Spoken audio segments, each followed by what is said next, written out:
This week on PA Books, Evan Edward Laine, author of Arlen Specter, Scandals, Conspiracies, and Crisis in Focus.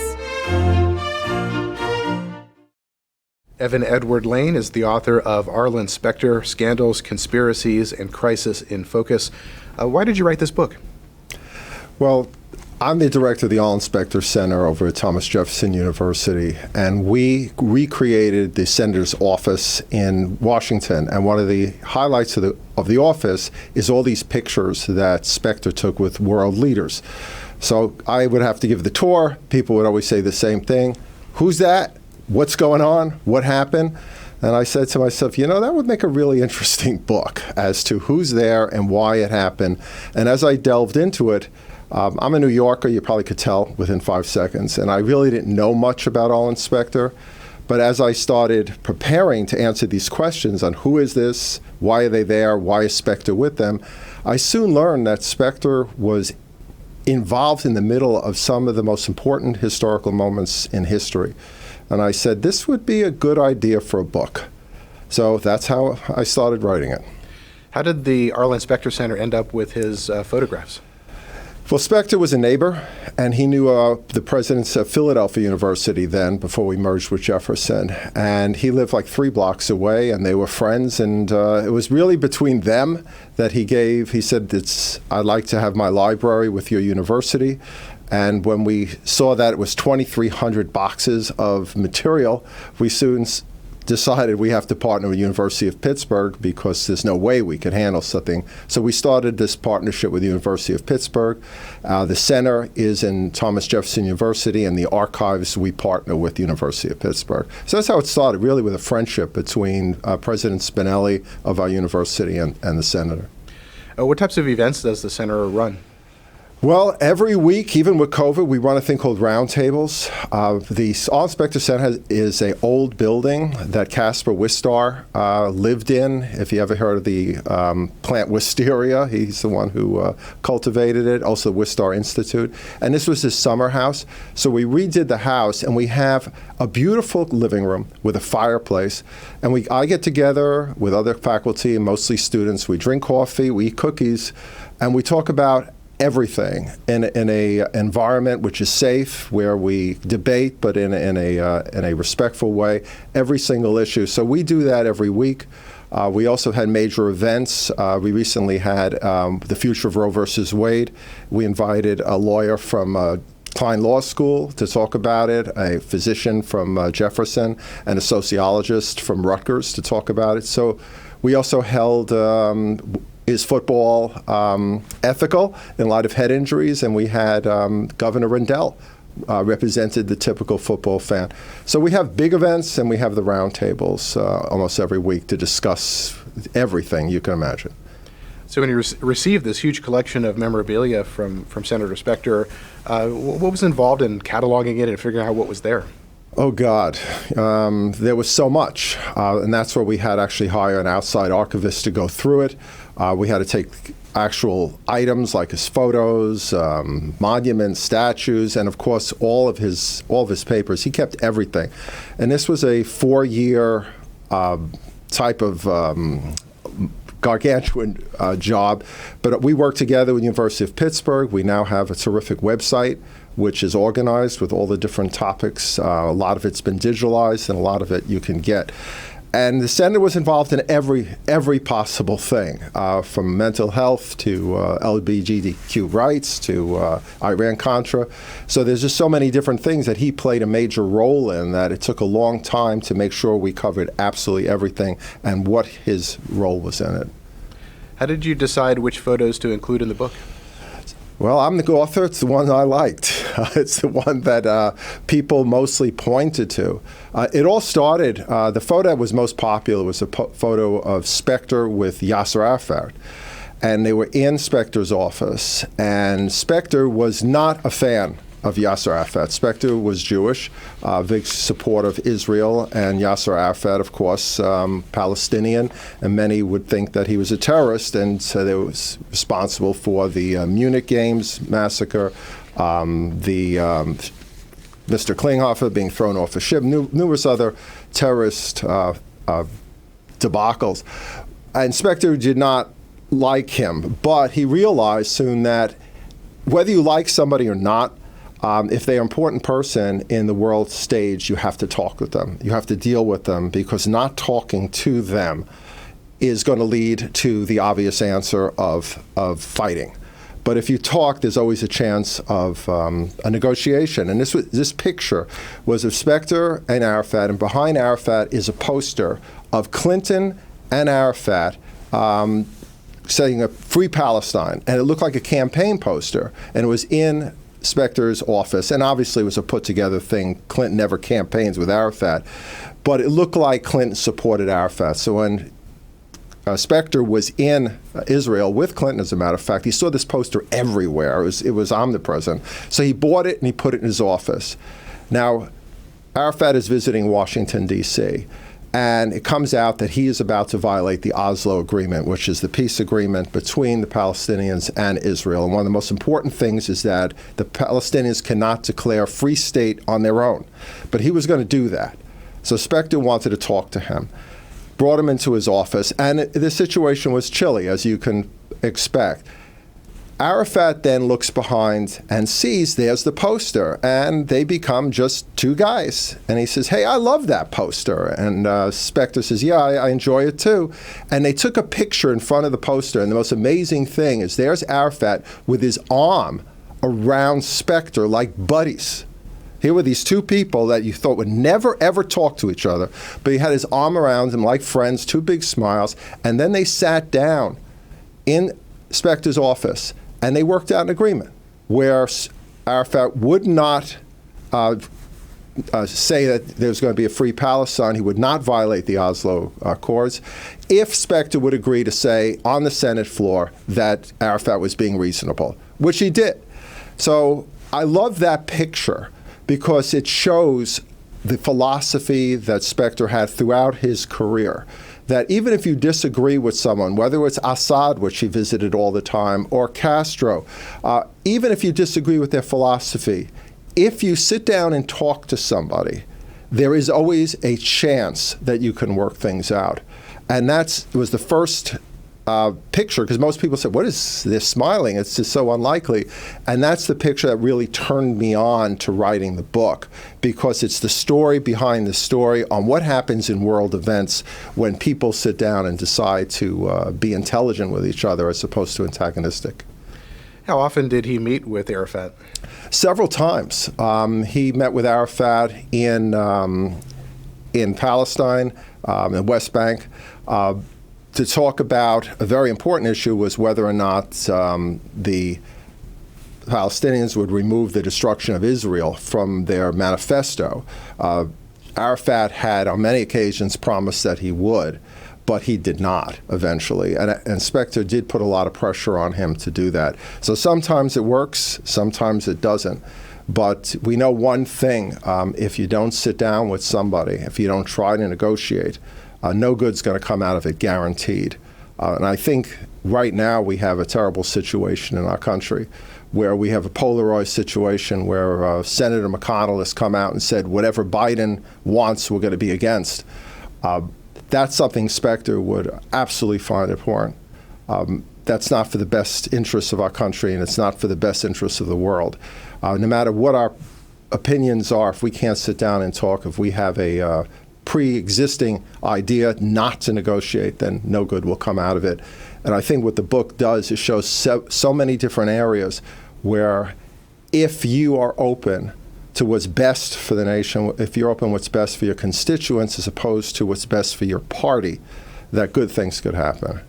So how did these meetings with Yasser Arafat affect Senator Specter's career?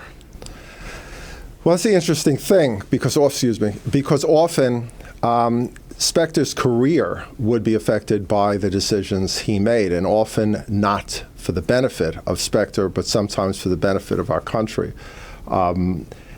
Meeting with him obviously would anger some people in either party, but Specter didn't consider that.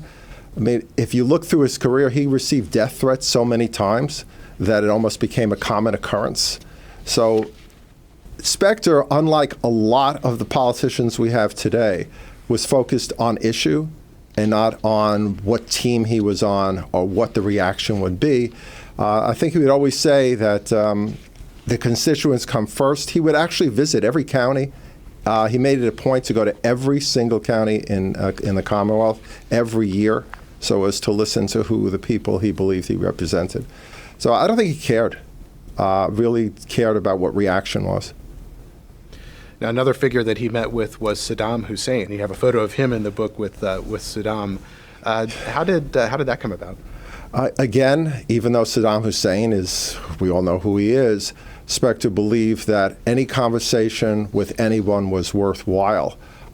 Sometimes they don't work out. The interesting story about Saddam Hussein is when they met, Hussein insisted that he be armed in meetings with Specter, and Specter says, "What do you need to gun? I'm not going to come after you." And there was actually negotiation on this, but he insisted on meeting with Specter with his pistol.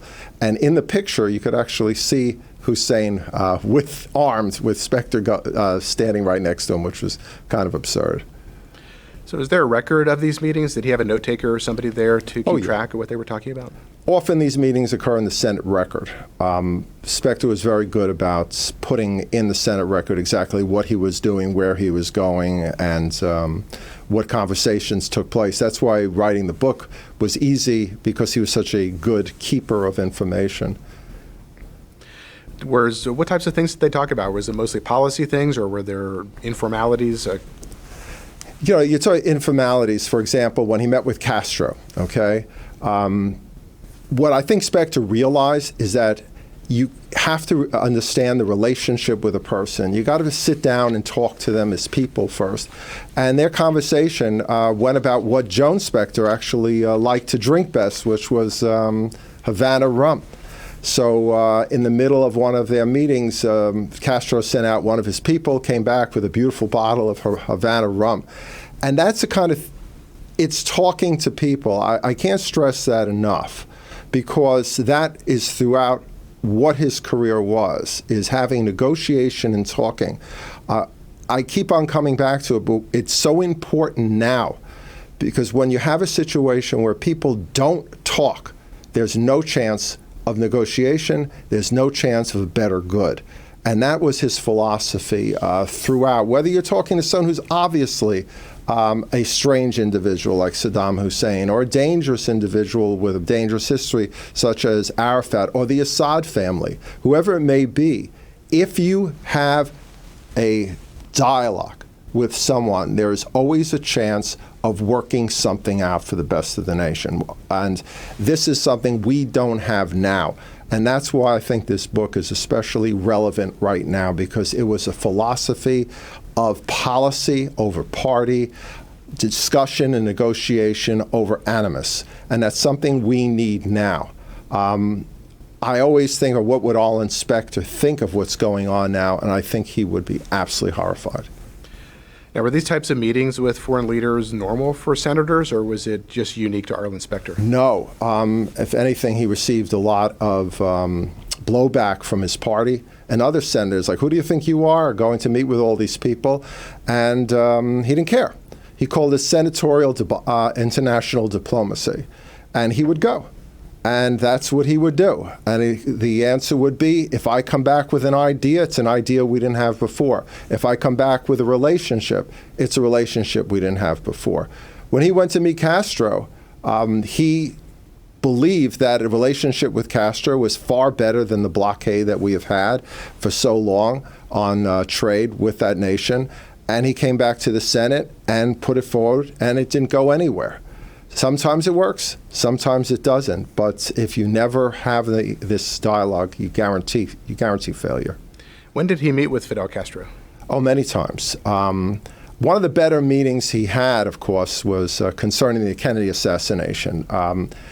I'm sure everyone who knows anything about Specter knows this, but of course I'll repeat it. Specter was a young lawyer from the district attorney's office with a good history, and he was selected to be on the Warren Commission. His particular area was to trace the wounds and how they were caused.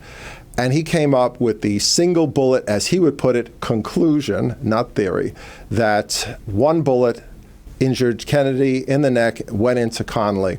Another bullet injured Kennedy in the head, the awful shot we've all seen, and one bullet missed, the single bullet being the one that hit Kennedy and Connally. But there are those who say it's a conspiracy, and there are those who say that Lee Harvey Oswald was a pawn of the Cubans. Now, there's something to be said about that, because he was a strong proponent of Cuba, and maybe many don't know, but we were trying to assassinate Castro many different ways, ridiculous ways, beard dust, exploding cigars. I'm not making this stuff up. You can't make stuff up like this. Booby trapping treasure near Cuba under the water because they knew he liked to scuba dive. Of course, none of these things worked. But Castro was aware we were trying to kill him, obviously, and had stated once that if this doesn't stop, there's going to be a reaction, and there was a threat. So there's people who believe that Castro was somehow involved in influencing Oswald or somehow involved with the Kennedy assassination. So one of the more interesting conversations they had, Castro and Specter, which is in the book, it concerns, was Castro involved in it? And Castro turned to Specter and said, listen, I'm not crazy. If I was behind the assassination and they found out about it, I'd be wiped off the planet. So no, I wasn't involved. And at that point, they were convinced, the Specter and his family also they were convinced that Castro was telling the truth at the time.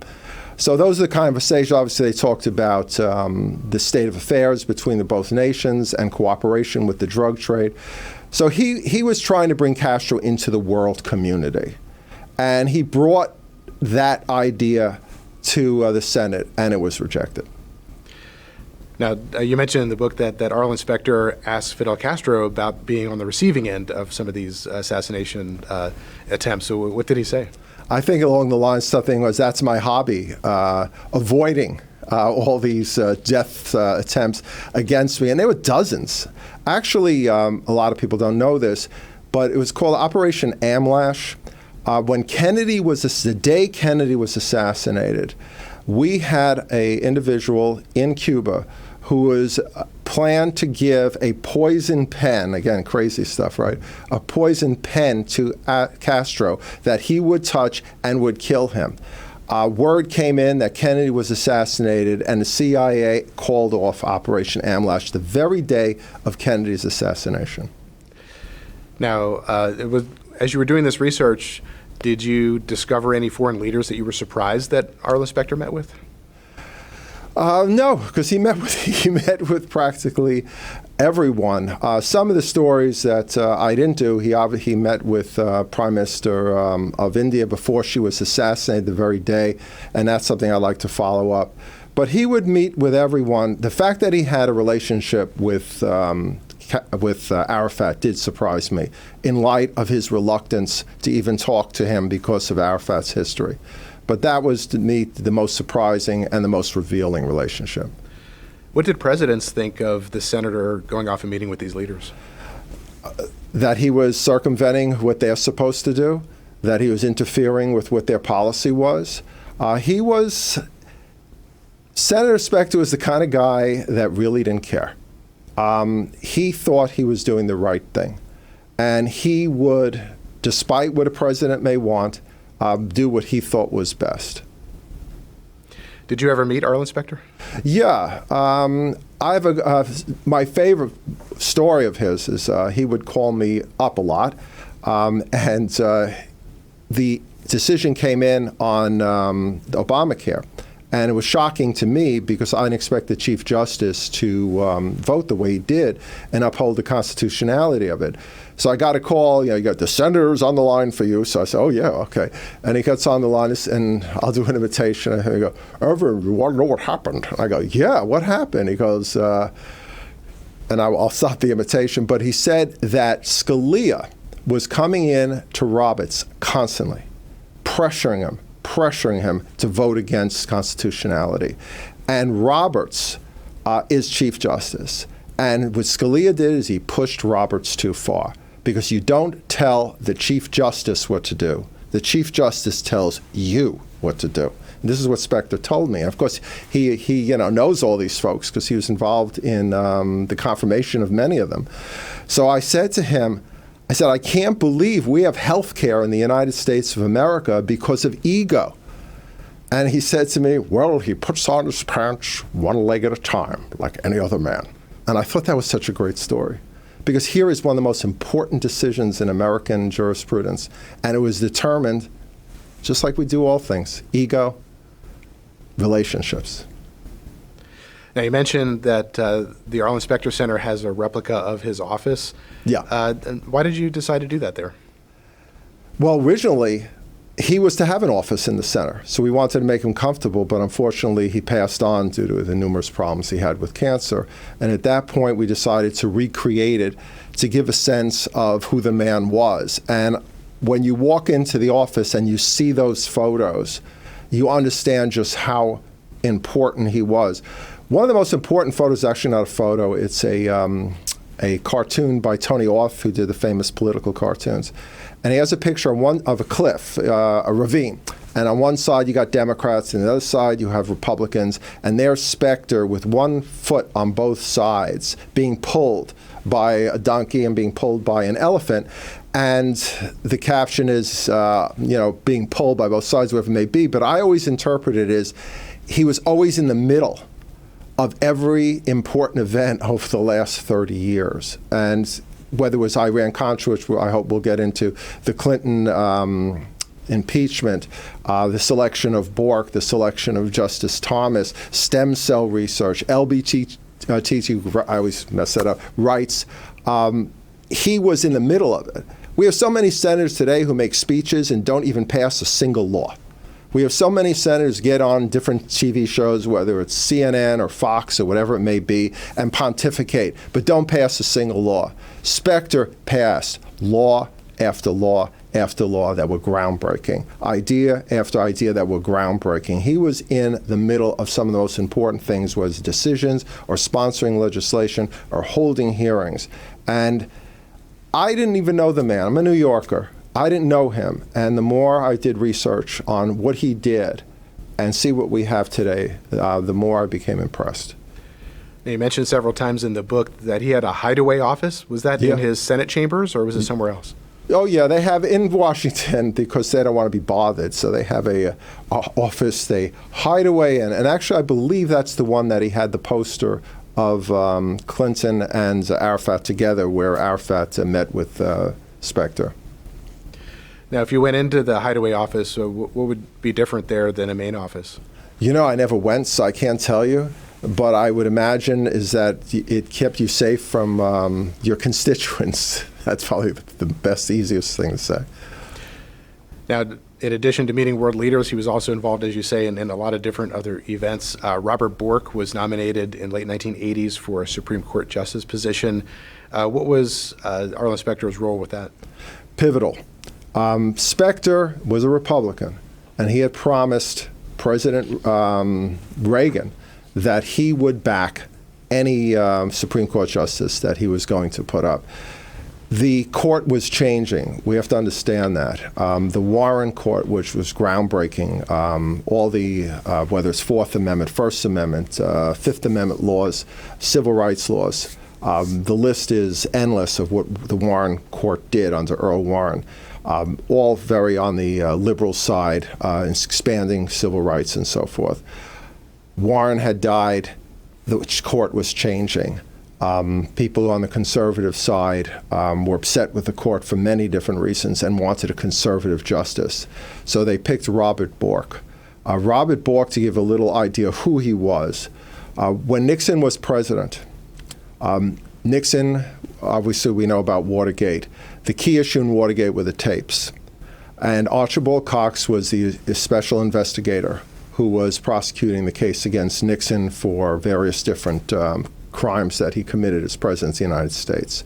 It was discovered during the hearings that the White House was actually wired, that all these conversations concerning all these different acts were actually on tape. Nixon would not give up the tapes. Archibald Cox demanded those tapes. So Nixon wanted Archibald Cox fired. And he couldn't do it, but the Attorney General could. So he went to the Attorney General at the time, and he says, I want you to fire Archibald Cox. The Attorney General said no.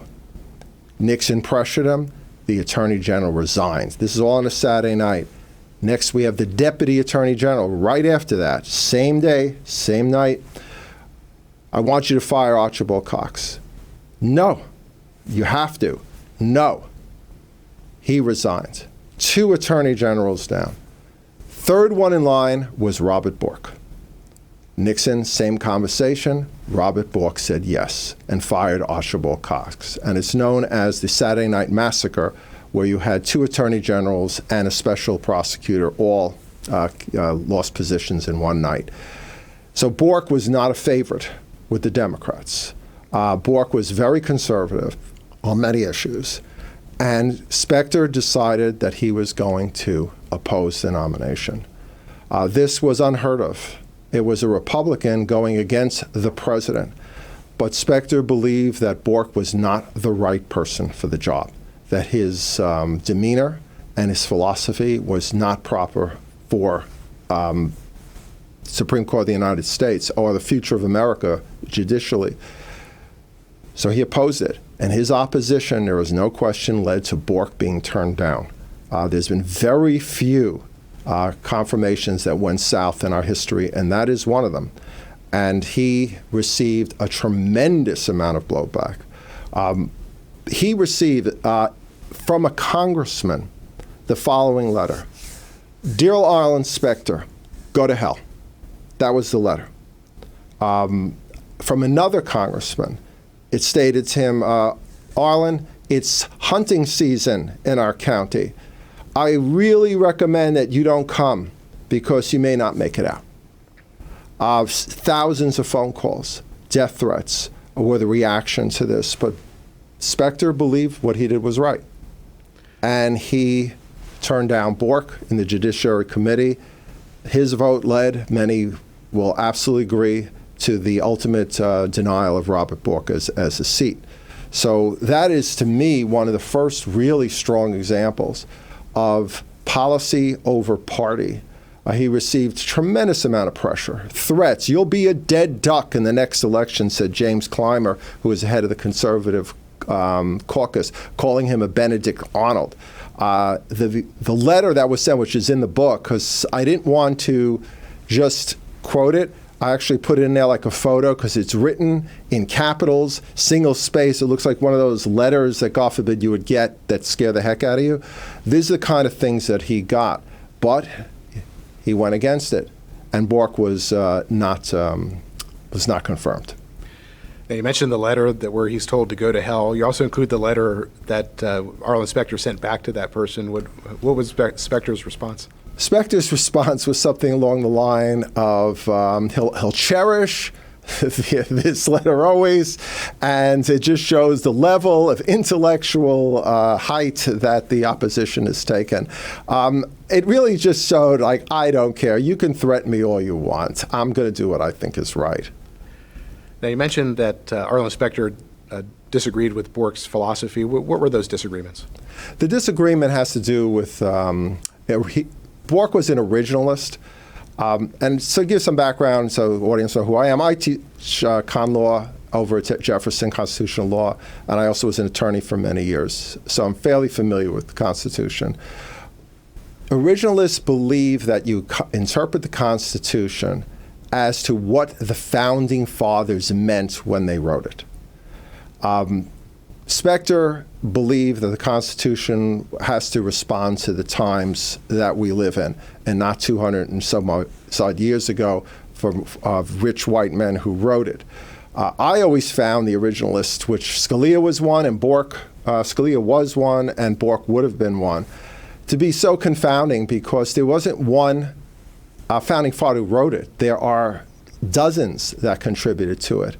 The Constitution is a hodgepodge of all different people with different ideas and different negotiations and different compromises. There's even mistakes in the Constitution. First Amendment, Congress shall pass no law It refers to infringing on religion and free speech. Well, how about the president? They kind of left him out of that one. Or how about the courts? They kind of left him out of that. We've assumed since then that that's what the Congress meant. The Fourth Amendment is actually the wrong Fourth Amendment. They passed one by committee vote, and the printer put the wrong one in, and it was too late to change it. So when you look at an originalist point of view, how could you know what they thought? There were so many of them with different thoughts. And Specter thought that point of view, he could not have somebody on the court with that, even though he made the promise to Reagan that he would confirm anybody. How was the Bork nomination process different from what came before? The Bork nomination process, to me, is a watershed, and I cover that in the book. It made politics the spectacle that it is today. It always was something, but it became a TV event. With 24-hour news stations, Turner Broadcasting started, CNN at that point. It became a contest. It wasn't a matter of politics or boring policy. What it became is a contest between parties. Gregory Peck actually put out a commercial which was sponsored by the people who created All in the Family, and it attacked Bork on national TV, which was really unusual. That never happened before, that you'd have a Supreme Court nomination become the subject of a commercial saying all these terrible things that would happen. It became a war between both sides. And this spectacle did not go unnoticed in the cultural wars. And that spectacle, what happened in Bork, is determined exactly what happened in Clarence Thomas, because the spectacle that began with Bork became a show in the Clarence Thomas hearings, and later on, as we've seen with Kavanaugh. This has become top TV, reality television, that isn't about law policy, but about who do we like, not like, who do we vote for, who is voted off the island almost. That came with Bork. Well, let's talk about the Clarence Thomas hearings. How long after the Bork hearings did that take place? It was several years later. Justice Marshall was going to leave the court. Thurgood Marshall was the first African American to be on the court, and very liberal. He was a civil rights giant, as we all know. And he was old and sick. And this was under the George Bush Sr. administration. And they decided that they had to have another African American. Now, George Bush Sr. said he picked, not because of color, because he was the most qualified person out there, which the remark is, it challenges credibility to the greatest degree, because Clarence Thomas was clearly not the most qualified person. He even admitted it in a quote later. He had served a year and a half as a circuit court judge. He had worked for the Civil Rights Commission, EEOC. He was not the most qualified person. He was picked because he was African American and he was a Republican. And it would go down well to replace Marshall with somebody. One of my favorite quotes, which is in the book, is from Thurgood Marshall when they said, well, what do you think about race coming into it? And he said, it really doesn't matter the color of the man. He says, a snake is a snake, whether they're white or black. And that's how he viewed Clarence Thomas. So Clarence Thomas was picked because of his color. There's no doubt about it, and not his qualifications. At this point, the culture war was running hot. He was going to be nominated, and it's a long story that we cover in the book. I cover in the book. But in the middle of this process, Anita Hill makes allegations. Initially, she didn't want to, and she was outed by the press, who she had gone to, that Clarence Thomas had made remarks to her which were inappropriate. He hadn't touched her or anything along those lines, but the remarks were inappropriate. That made its way to the Judiciary Committee, and that became a circus, with each side demonizing each other side, and Arlen Specter became in the middle of it because he had questioned Anita Hill. That was his job when she testified in front of the Judiciary Committee. Why was Specter the one who questioned her? Specter was picked by the Republicans. They manipulated him into doing it. They called him on the phone, and this is really a product of Senator Jack Danforth, who was never on the Judiciary Committee, but pulling strings behind the scenes for the Republican Party. And they decided that Specter owed them a favor after Bork, and that Specter is probably the most talented cross-examiner in the Senate because of his experience as a prosecutor. And they thought if it came from Specter, that it would be the most effective way of neutralizing Anita Hill. They played on his ego. They said, we'll hire a private attorney to do the questioning if you don't. So Specter giving in to various different pressures. Also, he was running for re-election and promised that he would not be opposed as strongly if he cooperated. So he became the questioner of Anita Hill. Now, there you have a photo in the book of Arlen Specter with Clarence Thomas. Yeah. What are the circumstances around that photo? Yeah, this I really discovered something that amazed me. You know, when you do research, you find things out that you never even thought existed. When Thomas was being considered, Specter's on the Judiciary Committee. It is typical to interview the applicant in your office. So he invited Clarence Thomas in. And his staff, Tom Dudar and I believe Richard Heckling, were his main attorneys. And he asked him, I want you to do a deep dive on Clarence Thomas, on what his points of view are on things, because I want to have a good discussion with him. And remember, he's only been a judge for a year and a half. He really hasn't accomplished much. So it wasn't that hard to find out what his opinions or what written opinions he had. And Specter was concerned about his opinions on affirmative action. Specter was very strong on affirmative action.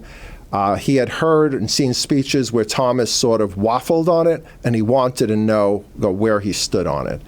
So he called him in his office, and he asked him about the Metro case. The Metro case had to deal with giving women a preferential opportunity to get a license for television stations over men because there wasn't many women in broadcasting. So he asked him about Metro. And he said, I'm not against it. Whatever the court says, I'm for it. And that was it. There was no controversy. Metro is very strong for affirmative action. All good, right? So now, the day of the vote of the Judiciary Committee, the Legal Times, small paper in Washington, comes out and says that Clarence Thomas, as part of a 5-judge panel, was the deciding 3-2 vote and wrote the opinion on a case called Lambrecht. And Lambrecht was an affirmative action case. And in that case, it was rumored that Clarence Thomas was strongly against Metro, criticized it completely, and very strongly against affirmative action. So that came out. Now, lawyers out there may not understand. This is the way court cases work. The judges review the papers, they review it, they decide what their opinion, they write an opinion, which is the reasons why they believe they are going to do what they're going to do. It's policy, law, facts, a mixture of all that. But they could write that opinion, and it means nothing until they file the order. An order is a simple paper that says it's hereby ordered and decreed this day of whatever that the following decision is enacted into law. So it is not an official case until the order. So Clarence Thomas was invited back into Specter's office to discuss the Legal Times article. And according to those 2 attorneys I told you who work for Specter, it was a very long, very serious meeting. And Specter confronted him and said, did you write an opinion saying what the Legal Times said that you said? And he said no. Now, here's the cute part about it, because it's not an opinion until the order is signed. So he wasn't lying, but he was lying. He left the office, and Specter was convinced. It later came out that that opinion sat on his desk when he realized that Clarence Thomas, that he was going to be considered as a Supreme Court justice. He knew that this would be controversial, so he decided not to sign that order until he was confirmed. And after he was confirmed, Thomas was actually stepped down for an hour as Supreme Court Justice, became a temporary circuit court judge, signed the order, made it into law, went back to the Supreme Court. Specter did not know, and he believed Clarence Thomas when he spoke to him. And when I asked his assistants, the legal assistants, would this have made a difference in whether or not he was confirmed by Specter, who voted for confirmation, they said, we don't know, probably not, but we can guarantee you this. He would have cross-examined him on it in front of the nation. And if the nation had heard about his not being totally upfront about his opinions and what his true beliefs were on affirmative action, it may have made a difference. Now, there are many prominent figures in this book with their connection to Arlen Specter, and in this chapter you talk about somebody who's not quite as prominent. People may not know about Floyd Brown. Who is Floyd Brown? Oh boy, Floyd Brown is probably the topic of my next book if I get around to writing it. Floyd Brown is a person behind the scenes who orchestrates a lot of important things. The Willie Horton ad, Floyd Brown.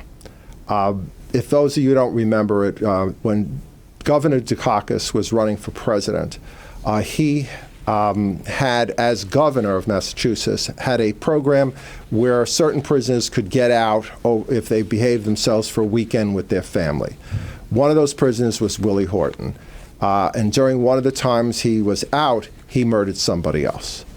So Floyd Brown, who was an operative for the Republican Party, for, I believe it was George Bush Sr. running against Dukakis, they put together an ad all about this. And it was very clear from the ad that they were appealing to the racist element of some people in the Republican Party. It showed Floyd Brown, and it was the clear trope of the black man being dangerous. And that's not just me saying it.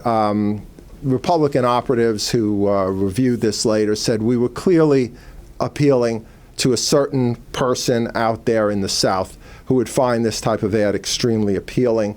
And I think one of the quotes that makes me sick in the book is we can't say N-word, N-word, N-word anymore because that doesn't float.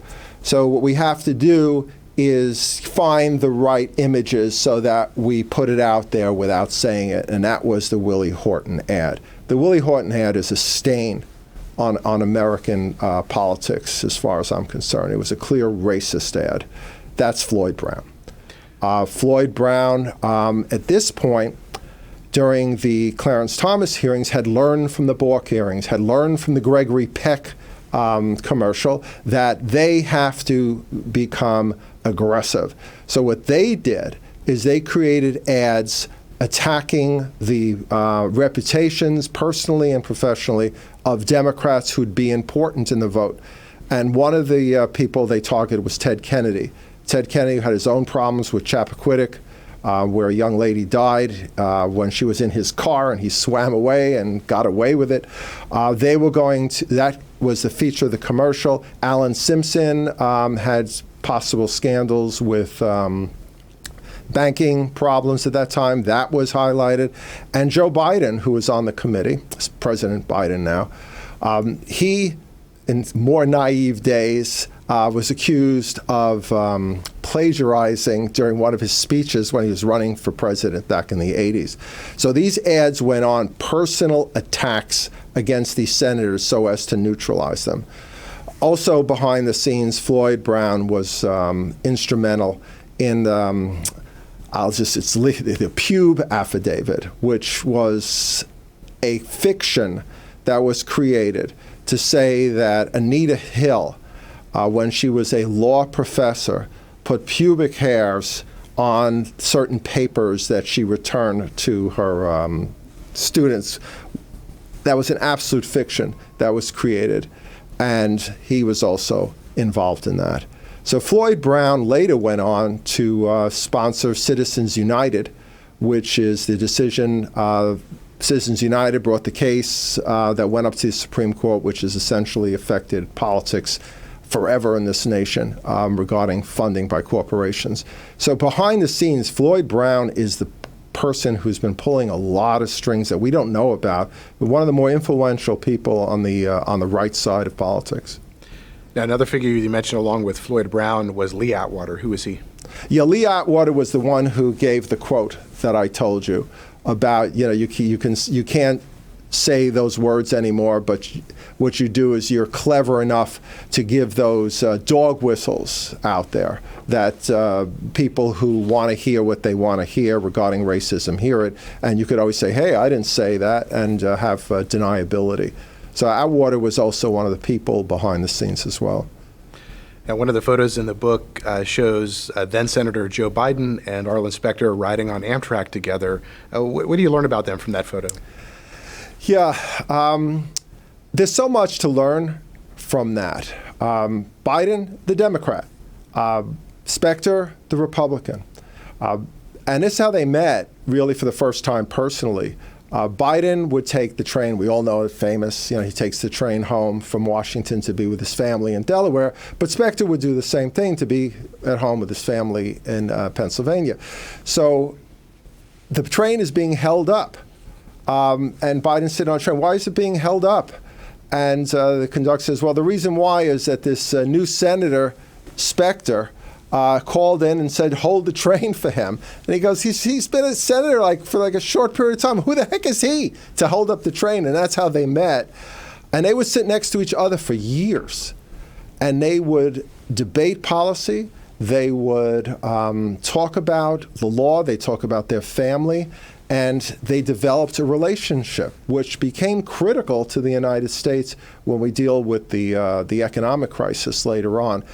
Biden and Specter became close friends. When Biden was accused of plagiarism, Specter, who was on the other side, still wrote him a note, told him he was supporting him, and Biden wrote him a beautiful note back, handwritten, which is in the book, about how much he appreciates the support he has from his good friend. He was there for him. It didn't matter that he was a Democrat and Specter was a Republican. What matters is there was a relationship between the two men. And as I've kept on saying, at the beginning of this interview, relationships are so important, and not demonizing the other person is so important in politics.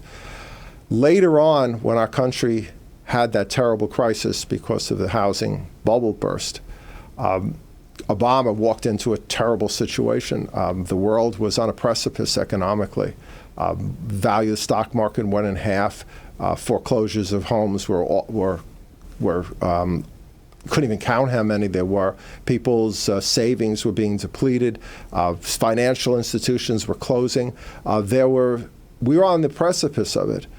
And at that point, Obama said, we have to pass an unprecedented stimulus package, much like Biden recently did with COVID, in order to save our country and save the world economically.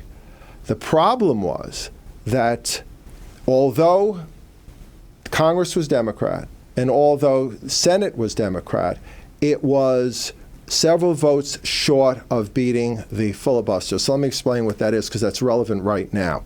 If you bring up a law, even if if the majority brings up a law in the Senate, the minority can challenge it being voted upon by a thing called a filibuster, which is you continue to delay and delay through talking, so a vote never happens.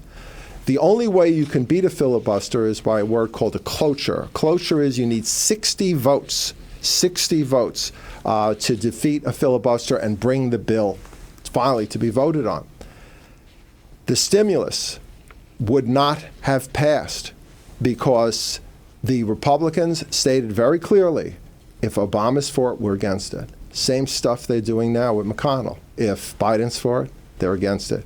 Despite the fact that we had unprecedented unemployment, despite the fact that world economies were teetering, despite the fact that we had huge organizations going bankrupt, Republicans made it very clear, if Obama's for it, we're against it. And they would not vote for the stimulus and would filibuster it. Joe Biden, the Democrat, the vice president at the time, came to his friend and said, it is best for the country we do this. You have to vote for cloture and defeat the filibuster. Specter knew that if he went against his party on this, this would destroy him. Biden lobbied him, but it was Specter who had to make a decision. And he sat with his family, his son Shannon, and his political advisors to determine what he was going to do. And he said, it is best for the country. And I know that it will destroy me in the party. And it will destroy my political career. But I have to do this. And he gave a quote. He said, I think it's from Lincoln, that to vote your conscience, 90% of the time, sometimes you have to vote the other way. But his voting the other way, like for Thomas and things like that, gave him the ability to vote his conscience this time. And he voted for cloture, and he voted for the stimulus. The stimulus came in, as I discussed in the book. Its success is debated as to how successful it was, but when Obama left office, unemployment was way down, and our country's economy was strong. And there's many who will say that Specter's vote that day saved the country, if not saved the economic system. But he was dead as a Republican. It was over, because that was one step too far. He had gone against party. He was brave enough. And I think this is extremely relevant now when we've had Liz Cheney thrown out of her leadership position because she said we have to tell the truth. She gambled her position, her power, because she knew she was right. Specter gambled his complete career because he knew he was right and it had to be done. And loyalty to party is nowhere as important as loyalty to the nation and loyalty to the constituents. So the story of the stimulus is a story of relationship between two men, Biden convincing Specter, and Specter having the strength of character to do what was right. In the 1980s, during the Ronald Reagan presidency, one of the big scandals was Iran-Contra. In the book, you have a photograph of President Reagan addressing the Republican caucus, and Senator Specter is standing up talking to Reagan. What was that photograph about? This is during Cold War, and I know it seems so long ago that we had so much problems with the Russians, where they seem to be our closest friends over the last 4 years. I said that sarcastically. But in any event, it was the Cold War, and Nicaragua was a country that was run by a dictatorship, but he was our dictator. He was thrown out of office, rightfully so, and replaced by the Sandinistas, who were communist. Reagan thought that a communist stronghold in Central America would be dangerous to the United States of America, and through the CIA formed a group called the Contras, whose chief idea was to get rid of the Sandinistas. They're hardly a democratic group. We funded the Contras, and when it was initially we did this, Specter, the moderate, the guy in the middle, agreed. But it was soon revealed that these people were a disorganized bunch of mostly drug dealers, and that we were improperly doing what we shouldn't be doing in that nation. So he told Reagan, I will no longer support funding. And his being in the middle brought the rest of the Republican Party over, and there was enough votes to deny funding. That didn't stop Reagan and the CIA and Oliver North, who was behind all this with Reagan. And they continued to fund the Contras. When that was discovered, the Senate and Congress passed the Boland Amendment, saying you can't do that. We will not tolerate that. So what the Reagan administration did is ignored Boland 1 and continued to. And the Senate then passed the second Boland Amendment, which was stronger and more specific, and very strongly said you cannot fund the Contras. Reagan went specifically to Specter to try to convince him not to go for Boland 2 and to support the funding of the Contras, and Specter said no. And with that no, that went the rest of the Republican Party, or enough votes of the Republican Party to put out the Boland Amendment and prohibit it. That did not stop the Reagan administration. What most people don't know, Iran-Contra is one of the biggest real conspiracies we've had in this nation. When I teach it at Jefferson, the conspiracy theories class, there are 9 separate ways that the Reagan administration went against the law, which most Americans don't know. So to find money for the Contras, to find money What this country did is sell weapons through a straw man, which was Israel, to Iran in order so that they continue their war against Iraq, which we were funding Iraq on the other side. So we were essentially funding Iran and Iraq in the war against each other. And Iran was our enemy at the time. This is not too long after the hostages were taken. This was during the time the Death to America marches were taking place. Iran was an enemy of the United States who sponsored terrorism all over the world, but yet we sold them weapons in their battle against Iraq. We took the money and funneled it to the Contras illegally, secretly, was done. That is something that came out later. When further funding was needed for the Contras, because they just ate up that money, the Contras started to sell cocaine in the United States of America through the form of crack. The CIA was knowledgeable that this was happening and did nothing. The crack crisis in the United States was something that has destroyed many, many, many families, many, many communities. And that was part of all this.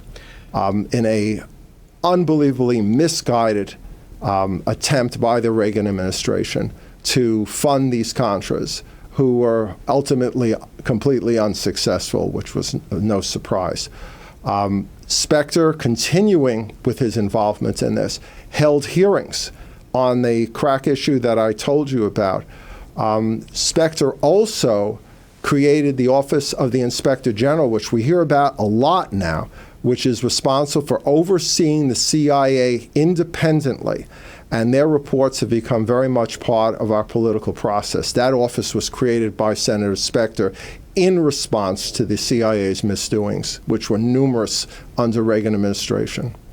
Well, that will have to be the last word. Evan Edward Laine is the author of Arlen Specter, Scandals, Conspiracies, and Crisis in Focus. Thank you for joining me. Thank you for having me.